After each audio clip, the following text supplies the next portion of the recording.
The COVID-19 pandemic reshaped education.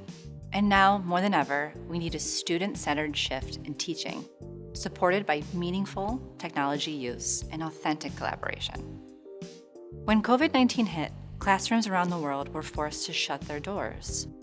Almost overnight, teachers and students had to adapt to remote learning.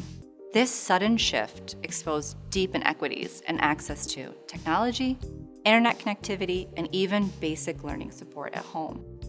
But it also revealed something else: the incredible resilience of educators and learners. Yet despite our best efforts, many students struggled. Engagement dropped, learning gaps widened, and the traditional one-size-fits-all model of teaching, already understrained, proved unsustainable in a digital environment. The numbers are sobering. As of spring 2024, the average U.S. student in grades 3 through 8 remained nearly half a grade behind 2019 achievement in math. In fact, students lost an average of 0.4 years of math education by the end of 2021. And in 2023, only about 1/3 of that loss had been recovered for 8th graders. Only 28% performed at or above the NAEP proficient level in math in 2024, 6% lower than in 2019. So that brings us to a critical question. What kind of teaching do our students need now? The answer lies in a student-centered approach, one that prioritizes the needs, interests, and voices of learners.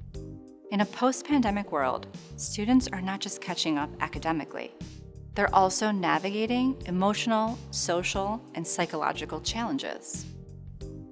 A student-centered model recognizes this. It shifts the focus from delivering content to cultivating curiosity, agency, and connection. So, how do we make this shift? First, we need to foster collaboration and meaningful interaction. Learning is inherently social, whether it's through peer feedback, group projects, or virtual exchanges. Students thrive when they feel seen and heard. A strategy that I've found effective is using activities like case studies, discussion forums, debates, gamification, group work, interactive lectures, jigsaw readings, peer feedback, project-based learning, and many more, which incorporate principles of active learning. Secondly, we must incorporate technology meaningfully. Technology isn't a silver bullet, but when used intentionally, it can personalize learning, provide real-time feedback, and open doors to global perspectives. There are many models to consider when incorporating technology purposefully. Take a look at them in the resources provided. Some of my favorite technologies include Kahoot, Top Hat, Piazza, Peermark, Khan Academy, Padlet, and Copilot. These technologies can empower students to create, reflect, and collaborate beyond the walls of the classroom. Finally, we must remember that this transformation starts with us.